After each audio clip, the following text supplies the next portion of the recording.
It's that time of the year, Brooks. There's more hmm stuff to talk about in this world of sports outside of just the NFL. We got some NBA, some college football, and starting last week, so we'll see it soon here, pretty soon, some college football. You mean college basketball? Yeah, that's what I meant. Sorry. Yeah, we got a lot more sports ramping up. That's why I love this November stretch. Probably one of the best months to talk about sports in general. Yeah. So we got a lot to talk about. Let's jump into it. Welcome to the greatest podcast on earth. Nothing agreed. We have a great show for you tonight, so stay tuned and buckle up.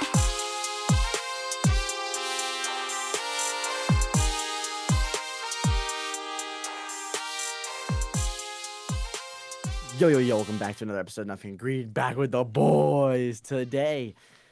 Our usual NFL, like we talked about, midweek. Those are Monday, Fridays. Today, we got our midweek college football, NBA, Special. tune-up of other sports, baby. Baron, Mm-hmm. how we doing? Good, how are you? I'm doing tired, a little bit tired, not gonna lie. Yeah, Been a you look long day. you look fancy today. I'm looking spiffy. I think you look better than me, though. I know you're probably rocking your Kelly I Green don't know. Eagles. Yeah, maybe just a little sweatshirt, kind of starting to get chilly out. Although up here in Clemson, it went back up to the It's a beautiful 70s. day out here. I know, it Yeah, went back it's a up to the beautiful day out 70s here. Yeah. before it drops back down to the 40s. But we're not here to talk about the weather. We're not the weather channel. We're a sports channel, and we got a lot about the NBA and college football to talk about today. So, what do you want to start with? You want to go first? Do I want to go first? Let's do college football, Let's right? do it. Let's just jump right into college football. Tuesday rankings came out for the Tuesday they came out. Top 25 college football teams. Ohio State taking the pole position. Indiana, Texas A&M, Alabama, Georgia rounding out your top 5. 3 SECs on the back burner of those 5, and 6 SEC teams. That would be Texas, Oklahoma at 11, 12, and Ole Miss at 6, rounding out the top 12. And then your Big Tens. I mean, you got Ohio State, Indiana, Oregon in there as well. So of the 12 teams, 10 of them reigning from different conferences, or 9 of them, my apologies, reigning from different conferences. If my counting is correct. Those 3 not being BYU, Texas Tech, and Notre Dame. Mm-hmm. Couple games we can talk about as well. But Baron, any reaction to the top 25 rankings we can talk about released on Tuesday? And no ACC teams in the top 12. No AC teams in the top 12. I think Georgia Tech's loss really cemented that. But the ACC rounding out kind of that bottom half: Virginia 14, Louisville 15, Georgia Tech 17, Miami 18, Pittsburgh 24.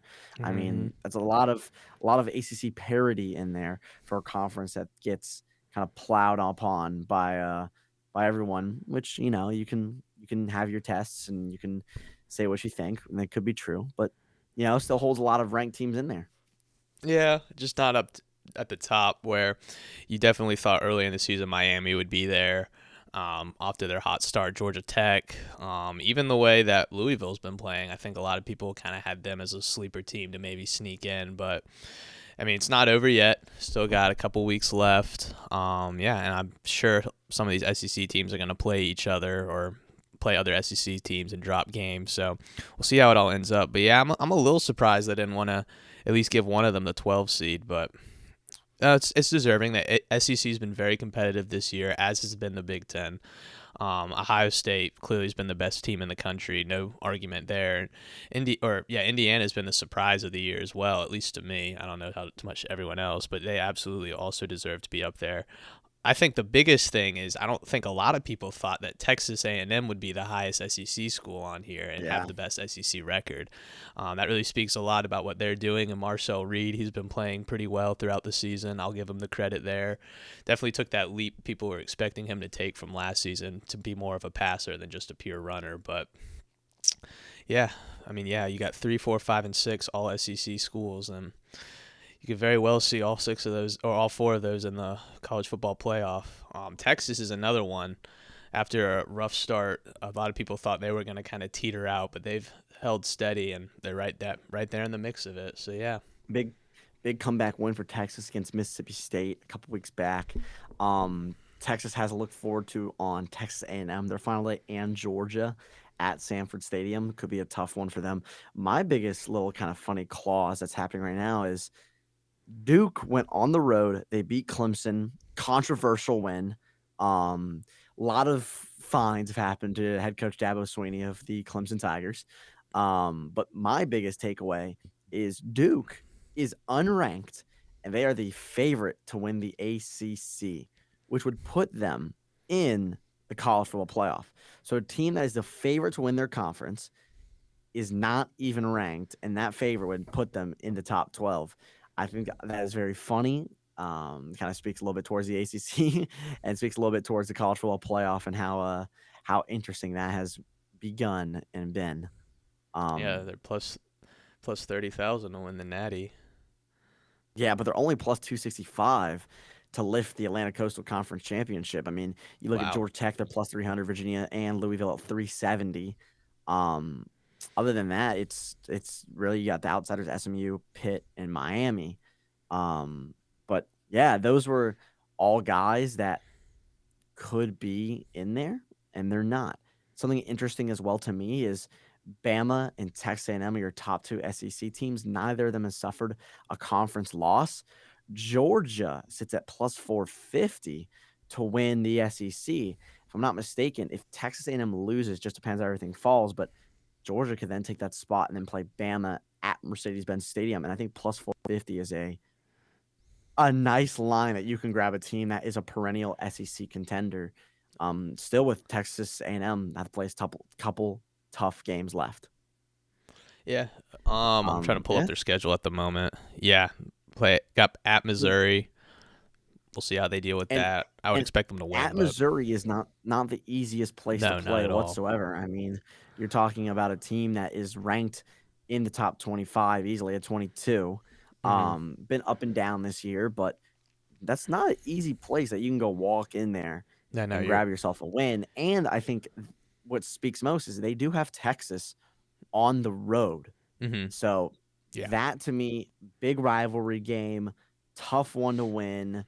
Could be the biggest test right there for Texas A&M. And then Georgia, you look at Georgia's schedule. I mean, they have two conference games left. That is Mississippi State on the road, and Mississippi State better team this year, so you can't really take Starkville and throw out the schedule. And the other one is Texas, but they play at home in Sanford Stadium. Minus the Bama curse is one of the toughest places to play in the country. So we'll see how much that Texas A&M heat wave comes, or that Texas heat wave comes through into Georgia. But to me, they're going to be projected to finish with one loss in the conference to Bama, and it's going to come down to Texas A&M trying to knock off their wins and be in Mercedes-Benz. Yeah, I think that Texas-Georgia game is going to have huge implications. I don't think you can entirely brush off the Georgia Tech game either. Georgia Tech's probably going to be playing for something at the end of the season, so they're probably not just going to lie over or anything. And they've proven that they can compete with the best this season when they play good teams. So I wouldn't say I would watch that game as well, because if I'm looking at it, because if Georgia does happen to lose one game, then that really just sets the stage for Ole Miss to make the SEC championship. Because you look at their last 3 games of the season, they host the Citadel, they host Florida, and then they go to Mississippi State. We just talked about how Mississippi State's a hard place to play, but if they win all 3 of those games, which I like better than Georgia winning all of their games, then that opens, like I said, that opens the road to them. So they could easily sneak in there. And you look at my favorite little funny conference there is the Big 12. I think the Big 12 was supposed to be a really competitive conference this year. BYU, Texas Tech, of course, leading the line. Utah on the back end of that, but Big 12 could send you a couple teams in there that can make some noise, especially if they get that first round home playoff game. I think that could be one that you got to look out for. Texas Tech are the favorites to win that conference. But yeah, that is a interesting one. And of course, the Big 10, although you have 1 and 2, Ohio State, Indiana, those are your top 2 to make the conference championship. Barring anything crazy, they will make it. But everyone, in my opinion, Ohio State's going to be the favorite. They're 3.5-point favorites. I actually checked the conference championship game. They're 3.5 on the hypothetical. Wow. If it does happen right now, and I honestly like that 3.5 for Ohio State. So we'll see what happens. All right. Most interesting thing as well, before we move on, no group of 5, whatever you want to call group 4 teams now, no out of Power 4 conference teams in the college football playoff right now. And in the rankings, nobody that is a group of 5 is even ranked. So, yeah, It's very just interesting. It's just the way college football's going. They don't have the money to compete. Yeah, But it's getting over. while we're talking about money, there's been a lot of firings in the college football world. A lot of buyouts, yada yada, what like you. Probably few still to come, Brooks. Who's on the hot seat at this point in the season? Ooh. Well, my answer going into this episode, when I prepared for this episode, when I did it, was Hugh Freeze. Right after that loss for Auburn, my expectation was just they're gonna get fired, or he's gonna get fired. I mean, it was clearly just not gonna work out, and Hugh Freeze has had a lot of controversy already, and Auburn fans were literally chanting for him to get fired after the game. I mean, it was just you were done. Couple guys on the hot seat for me. I was just taking a peek at the standings just to make sure I have my numbers right. I think Mike Norvell will have a big decision this offseason with Florida State. And honestly, I think Florida State will go to the reins of firing him. You look at other than that 2023 season, which he did not make the college football playoff, how much he couldn't really control what he did. I mean, he went undefeated, but did not make it. And ultimately, other than that, has had really poor seasons at Florida State. So I think you got to get rid of him if you're Florida State. Bill O'Brien as well at Boston College. That's a name that's getting thrown out there a lot. I don't think he gets fired, but that's a name getting thrown out there. And there's even reports and people talking. I don't think it'll ever happen, but Dabo Swinney's name is getting thrown out there. I don't think it'll ever happen. I think the keys of Clemson are his. It's his decision to leave, not firing. But I think Maybe. Mike Norvell in the ACC, to me, is kind of the biggest name that you should look out for to get fired in the ACC. You look over in some other conferences. If you want to look down the SEC, Arkansas is just the biggest name, in my opinion. One of those names that's going to be firing. Shane Beamer is getting some questions down in South Carolina as well, especially with the Virginia Tech job being open. He might just leave South Carolina, go back where his dad coached, and carry on the legacy that people have been saying for the last couple of years. So those are a couple names I would look at to be fired. Do you have anything that pops on your head before I switch a little topic right here as well? No, you covered most of the guys I think I was going to, but I was going to kind of piggyback off of that and say, any of the coaches that have been fired, do you think any of them are going to go to open roles? Yeah, I think almost all the guys that have been fired, like I expect Billy Napier to get a job at some mid-major, in my opinion, Florida coach going to mid-major. I think honestly, I think James Franklin is a good candidate for some D1 Power 4 schools to get him. I was about to say, I think there was some rumors that Virginia Tech was also looking at him. Virginia Tech, I wouldn't even be horribly mad if Auburn got him. I know Auburn fans probably wouldn't want that, but good recruiter, good guy, can put you right back in that position. I think if you're a football program that's not the top dogs, like the Florida opening, the Auburn opening could maybe be his side, but Florida, LSU, Penn State, of course, where you got fired from, those to me right now are the top 3 openings. They're not going to look at James Franklin, but those other guys that have fired, I think he'd be perfect to fit into that role of get himself back up.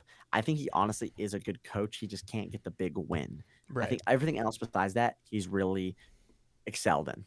Yeah, no, he definitely has the track record to prove for his recruiting and his sense of character. It's just, when it comes down to it, you got to win big games. And whether they're all his fault or not, you just couldn't do it. But kind of the last sort of point of this segment, I guess, I want to touch on is, and I guess we kind of already talked about it with Shane Beamer, but are there any coaches that you see moving to these highly sought jobs?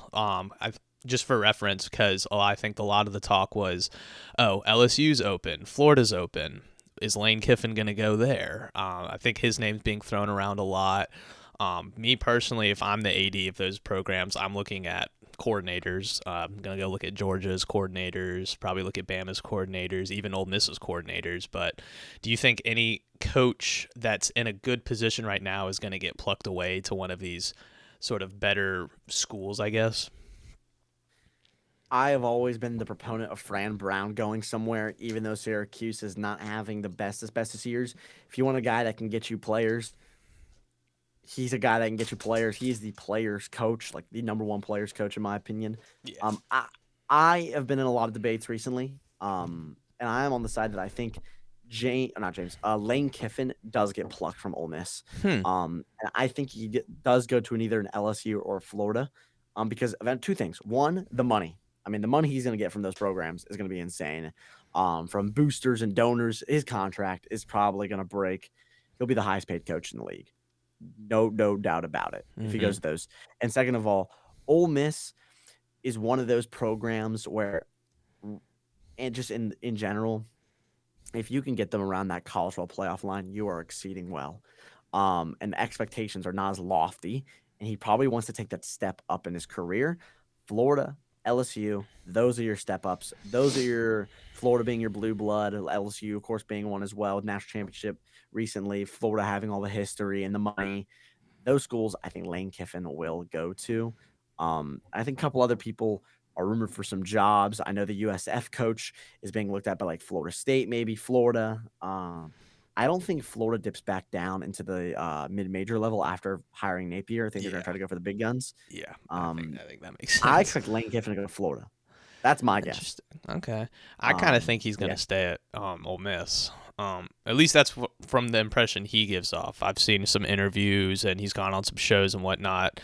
And, I mean, he's very publicly said he doesn't care about money. He has enough already, blah, yada, yada, yada. So he says he's committed to Ole Miss. So I'm going to take him on his word for that. But, yeah, it's going to be very, very messy if he goes back on that, I think. He gets paid $9 million a year. I think a coach could throw him 15. I think he could throw his coach 15. I think someone could absolutely throw him more money. It's just the question is he being honest when he's like, I don't need any more. I have enough. It's Lane Kiffin. He ain't being honest. It's Lane Kiffin. Yeah, good point. Other than that, probably the last thing I will ask, and we'll move to the other segment. We got some big games this weekend, Baron. First of all, a general question before I ask this question. Do you think – what is your opinion on College Game Day? It's fine. I think it's a little overrated, personally. But they still do a good job on their product, but I think it's a little overrated. But overrated show comes to Lubbock. They go to Texas Tech. BYU at Texas Tech. Texas Tech being the favorite. Do you have a prediction for that game? I mean, I haven't really watched either team, so I can't really say much. I'll go Texas Tech though. I think they're the better team from what I've heard. I'm gonna take Texas Tech. Spread's 10.5. I think BYU honestly could cover that spread. To be honest, I might have been on that, but I'll take Texas Tech home. Fiery game, should be fun. A couple other ranked matchups in there as well. I promise you, I know who that guest picker is too. Who's gonna be? The Chiefs have a bye week. Word.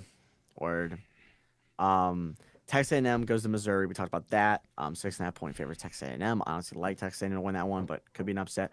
Oregon plays Iowa in Iowa. We'll see how that goes for Oregon. They kind of need to piece everything together. Other than that, you have LSU Bama. That's a rivalry game. That one's gonna be interesting. You have Florida State at Clemson, another rivalry game. Could be interesting. Other than that, really kind of a clean. It's a pretty quiet weekend, honestly. Yeah, pretty clean slate. And then we preview the next week, week 12, the weekend of November 15th. Clemson plays a nice little Friday game against Louisville. Yeah, Notre Dame plays Pitt. Other than that, I mean, there's not. Oh, Georgia and Texas, of course. That'll be the marquee matchup night game at Samford. That'll do it for you. A couple other small ranked games, but Oklahoma at Bama, that should be a good one too. So yeah, we should see what's happening. Shall we jump to your part of the segment, B-Dub? Of the show, you mean? Because it's time to talk about basketball. NBA. We're in week 3, I think. Something like that. Yeah, week 3 sounds right. And yeah, like week 2.5. Yeah, something like that. But yeah, it's been pretty exciting so far. Let's see. What I want to talk about first, Golden State Warriors fans. Bad news for them. Jimmy Butler is missing some time, as is Stephen Curry. So I don't know. They've had a pretty good start to the season. I don't know if how sustainable they can keep it if they're out extended times of period. So yeah, that's a team to keep watch on right now. They're the 7th seed right now. I know it's a little too early for seeding, but as we know in the NBA, if you fall behind, you're spending the rest of the season playing catch up. Boston Celtics, after a rough start to the season, have pretty much rallied back, and they're playing like they should be without Jason Tatum. They're still one of the league's best 3-point shooting teams and best teams that when controlling the ball. The Pistons and the Bulls are the 2 best teams in the East. Brooks, did you know that? I did know that. Yes. It's pretty crazy Um, stuff right there. Who would I have think thought? most interesting to me is the Magic are sitting below the play-in line. Um, that to me is the most interesting because that's a team that we expected around that 3 to 4, even pushing a 2 seed. In our Hmm. preseason predictions, but they're sitting at 3-5. They lost the Hawks. Desmond Bane's got to be playing a little better, but yeah, Yeah, I just don't think they have it all figured out yet. Once they get it going, though, I think you'll start to see them on the uprise. Another big surprise, though, the Dallas Mavericks are currently the last team in the West. Granted, they don't have Kyrie Irving, but I think expectations for this team were a lot higher after drafting Cooper Flag, Anthony Davis, and Klay Thompson, and PJ Washington, having that roster ready to go. I mean, this was a team people thought could compete for a finals, and they're only missing one of their players, and they're terrible. So that to me is a kind of something a little alarming. Another thing we should talk about is the Memphis Grizzlies. Now, there's been rumors that they're looking to trade Ja Morant. He's been suspended, I think, for a game, maybe longer. I don't know, but basically for bad mouthing the team, stuff like that. Yeah, and I think they're just kind of getting over Ja Morant. I think they're done I with him. mean, I think it's time for him to go. Personally, Oh, absolutely. He um, needs a change of scenery. yeah, he's Ship him to Grizzlies are one of the worst Portland. teams in the West. They're not looking good at all. Get-in prices are low as heck too. But I th- he's lost his joy in basketball being in Memphis, and I don't know what's going to recoup his joy, but probably a change of scenery is going to help. Hmm. And that Memphis team losing Desmond Bain, honestly, is a big glue guy. Really hurts. Um, I think you just cash in as much draft capital as possible. You already got like 4 first-round picks, and tell you that get your draft capital and time to rebuild. Hmm. Yeah, get rid of JJJ, John Morant. You've got assets, but I don't think the squad's gonna get it done. Portland, another nice surprise. Um, they're playing well. They're young core, but I think the biggest surprise surrounding this team is: have you seen some footage of Damian Lillard recently? No, but I'm guessing is he tracking back very well on his health? I don't know. I think it was the Blazers released it and the NBA re-uploaded it or something. But there was a clip I think it surfaced 2 days ago of him just doing some catch and shoot like full motion though, like he's running up the court, Mhm. catching the ball and shooting. He looks ready to play. No, He looks good. I no know. way. Granted, I know it's just a little clip of a video, but there's real speculation that he could come back this season right now, which is kind of No, crazy. there can't be. They're I mean, they're saying the NBA has the access to the best medicine in the world, and they're just gatekeeping it for their athletes, which could be true. But yeah, no, maybe take a look at that after and let me know what you think later. But yeah, he looked like he's ready to get I back mean, to it soon. Tatum's having a fast recovery. I mean, these Achilles injuries, it's turning into like the new ACL in a way where it's like ACL used to be a career ender. Now it's just, hey, we can do this. We can track. Achilles are turning back the clock pretty quickly now. I mean, Achilles used to be ones like that as well. And if you tore your Achilles, I mean, we're talking about, remember Kevin Durant tearing his Achilles? Hmm. Remember Kobe Bryant tearing his Achilles? Klay Thompson with his knee in, or no, yeah, I think Klay Thompson did tear his Achilles after that ACL injury. Yeah. So these guys had to sit out years and wait even longer to play basketball. Now it's like you can track back in 8 months if you want to. Really, I mean, it's kind of crazy. Yeah. Kind of, I feel like scary because we don't know Mhm. what the effect is yet. We don't. All I'm gonna say though is Portland keeps playing like this, keeps them in a good spot. We might see some Damian Lillard this year if they think he might And might be able to contribute to a run. and they are playing pretty good. They are. Yeah, I One of would the be best home excited if I'm a teams. Portland fan. Just knocked off first loss for the Oklahoma City Thunder. Hmm 4-point dogs at home, got the job done. Exciting team. Donovan Clean. Yeah. That boy can hoop. That boy Mhm. can hoop. He can hoop. Yes, he can. But let's swing it over to LA, where first we'll talk about the unction. Surprise to no one, it is not really working out. Okay. Go on, son.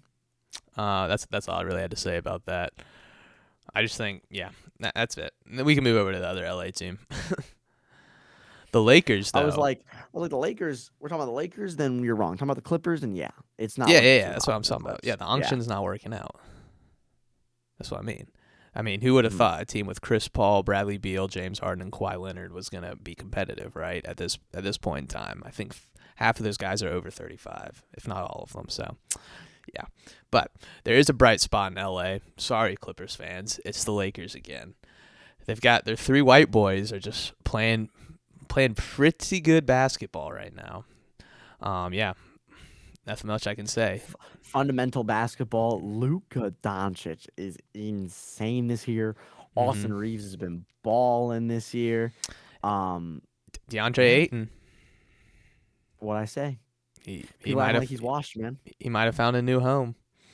Better. Lakers are always looking for a center, and honestly, he's been playing Well, very serviceable this they've year. definitely found one. Yeah. This team looks like it's in good hands for when LeBron eventually steps away, probably after this season, if I had to guess. But we're talking about the Lakers, so we're talking about LeBron. Everyone knows what happened last night. Why is Bronny jumping with Wembanyama, Brooks? He got the lights were too bright. He got a little excited. That's all. Even his own dad doesn't jump with that man. Why is he going at? Why is he going at His the dad next? can barely jump anymore, yo. All right. Well, I'm not a big LeBron guy, but he can still get up. Let's not act like he I can't. wouldn't say get up like LeBron can get up. He can't get up like that. I thought you were talking about LeBron. Yeah, he don't get up like that anymore. Not like he used to, but he still can. Nah, I wouldn't say all that. But he's. Not like these young guys, man. I don't know. I don't know if young LeBron's jumping with Wembanyama, but he might. But Not like these young guys, man. not like these young guys. But yeah, a little word of advice, Bronny James. Let's not jump with probably going to be the best player of all time. And that segments into our MVP discussion. Yeah, I don't think Victor Wembanyama loses this award this year. We need to go back to the greatest player of all time talk. That's crazy. I said That's soon crazy. to be, not right now. Yeah, that's crazy. Okay, That's what's crazy. gonna stop? Like literally, when you watch him play basketball, what makes who's stopping him? Like seriously, he You can think he's win the dribble. championship this year? I think it'll be them and the Thunder in the Western Conference Finals. Yeah, who's gonna win that? Probably the Thunder. Thank you. So somebody's gonna stop them. Yeah, because the Thunder have. Yeah, I guess the Thunder do have the one thing that can stop him. What's that? You put a big body on him and then have Chet play off ball. Exactly. Chet's there the you only go. one with the length. That Put can some meat kind on of- them bones, and he's stopped.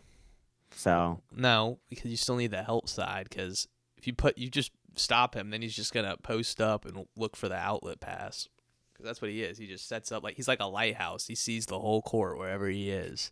Always. the lighthouse turning. is crazy. Yeah, he doesn't need any more nicknames, but yeah. Lighthouse. I think he's crazy. probably gonna win MVP and Defensive Player of the Year. But is there any standout performances you'd like to shout out or speak on? I was gonna speak of the Blazers. I was really impressed with the Blazers. Just them going from where they were to where they are now. That really impresses me. But you look at the league, the point averages has come down a little bit. We talked about that. Yeah. Giannis to me is balling, man. He Giannis is. to me right now. Yeah. Giannis, He's could, also up Giannis could be your MVP favorite right now. He could. I still think the edge goes to Wemby. I think he has to carry more. Could be. Biggest thing to me that I saw as well is Jokic is the only player averaging above 10 assists a game. Mm-hmm. Um, Not a lot of center that's passing. doing it is very interesting as well. But Donovan Mitchell had that big performance. If you saw his press conference, it was like some kid was talking trash about me on 2K saying I didn't get no highlights. Took that personally. But Lily played against my Hawks and balled out as well, so I don't know what the hell he's talking about. No, he dropped 46 against the Sixers. Yeah. Jaylen Brown, in my opinion, getting more touches. Averaging 28 points per game. What have I been saying this whole time? And Lauri Markkanen averaging 30 on the Jazz. To me, Lauri Markkanen has been trade piece every single trade deadline. Mm-hmm. That could be a trade piece that you get some good assets for now. Jazz don't look like they're doing much this season. As usual. So yeah. Unfortunately for Utah fans. But yeah. Yeah. Not much else, I guess. Anything you want to end it with? I still got the Thunder for the NBA championship this year, and I'll keep it like that. So, yeah, I think that they're probably the favorites right now. That's not the worst take in the world. And shout out Michael Porter Jr. He's leading his team in assists. Never thought that sentence would be uttered ever. Or something like that. What'd you say? 3.3 or something like that. No, it was 8.3. Yeah. What? Yeah. Shout out MPJ. Bro, what? Yeah. Nah, that can't be right. There's no. That's what I said. I think it's because every time he passes to Cam Thomas shoots. Cam Thomas dribbles like 100 times. It's also true. So I don't know. That gets rid of it. We got to think of a new nickname. Michael the Rock ends here. Porter Jr. no longer applies. Yeah, he's averaging 3 assists a game. What the? Did I look at rebounds? Yeah. Oh, my bad. You had me concerned. Whoopsies. Wait, now hold on. I want to double check this. I swear I saw that right. Anyway, no, we can wrap it up. 3.0 assists per game. It's not that big a deal. It is a big deal because you're spewing misinformation on our podcast. I was looking at rebounds, and he doesn't even lead the team in assists anyway. Not Nick Claxton does. Damn it.